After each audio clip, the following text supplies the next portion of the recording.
numa análise dinâmica e perspectiva da realidade social, económica e política, foi decidido concretizar este momento com a designação de primeiro Congresso Novos Compromissos, Novas Respostas, repensar o terceiro sector.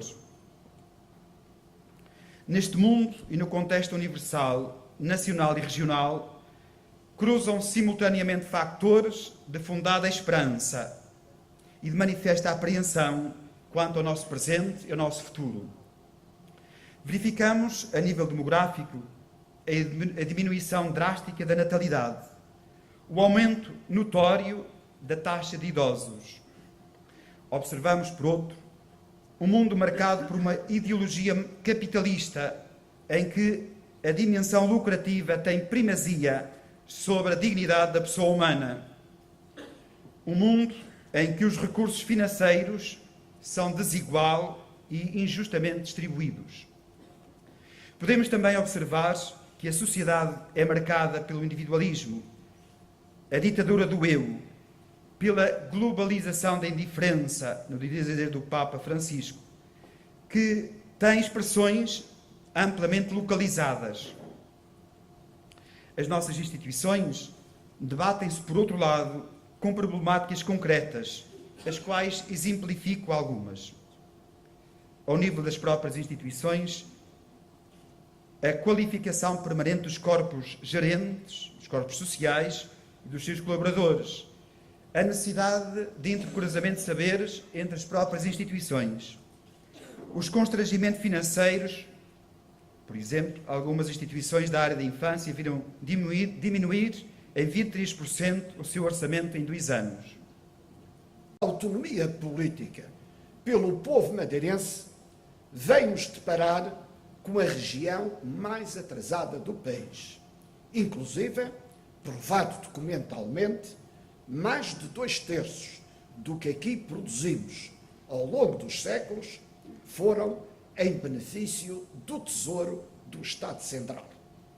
É bom lembrá-lo, para se perceber o esforço que foi feito nesta região autónoma durante os últimos 35 anos, infraestruturando e desenvolvendo num autêntico contrarrelógio, ultrapassando resistências e positivismos imorais, pois era evidente que o desvario do capitalismo ocidental, Portugal inclusive, bem como a anterior devastação que o marxismo operara no nosso país e ainda o desnorte da perda de valores e de referências que o relativismo trouxe, tudo isto obrigava a que se andasse depressa enquanto a existência de meios financeiros fosse previsível. Aqueles que mentirosamente nos acusam de o nosso desenvolvimento integral ter sido feito à custa de outros portugueses são os mesmos que dolosamente procuram apagar da memória o que durante séculos de suor do povo madeirense daqui saiu e nos atrasou no tempo. Hostilidade a desses que resulta das nossas discordâncias de sempre com o sistema político-constitucional português e os interesses que o dominam.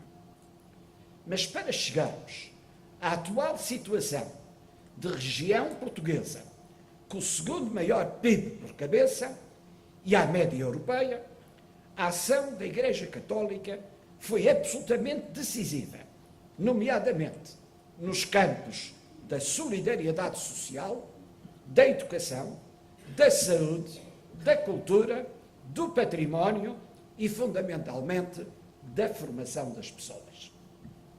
Aliás, estas áreas da vida comunitária do arquipélago, ao longo de séculos, viveram exclusivamente do esforço da Igreja Católica, inclusive da ação das misericórdias, sob a égide da sua diocese, que agora comemora 500 anos da sua criação, diocese a qual, em dado momento, foi a maior diocese do mundo, exercendo jurisdição sobre o Brasil e até às Índias.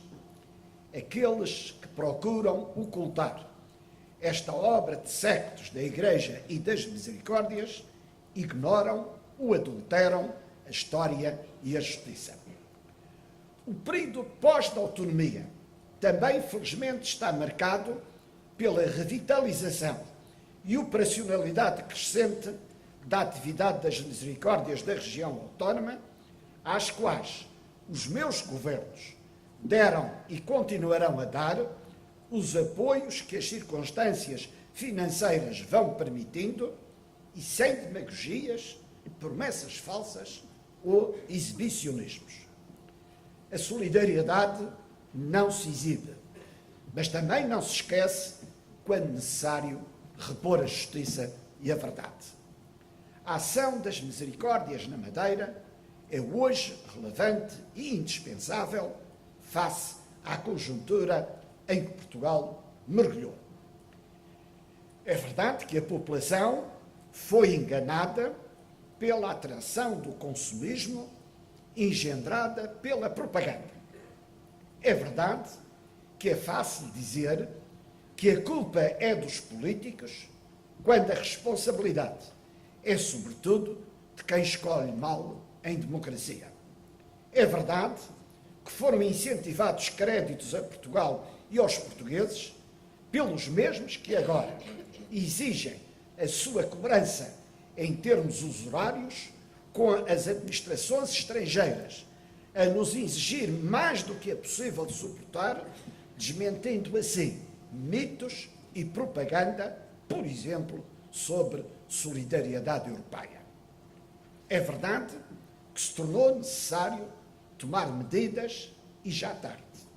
Mas não se pode concordar com processos impostos que, em vez de dinamizar a economia e o emprego, através de mais massa monetária em circulação e de maior portelamento dos encargos no tempo, optam, em termos orçamentalistas e de capitalismo liberal, por custos de desemprego, por ónus sobre os desfavorecidos e sobre muitas pequenas empresas, com a agravante que a destruição das classes médias representa o fim das democracias.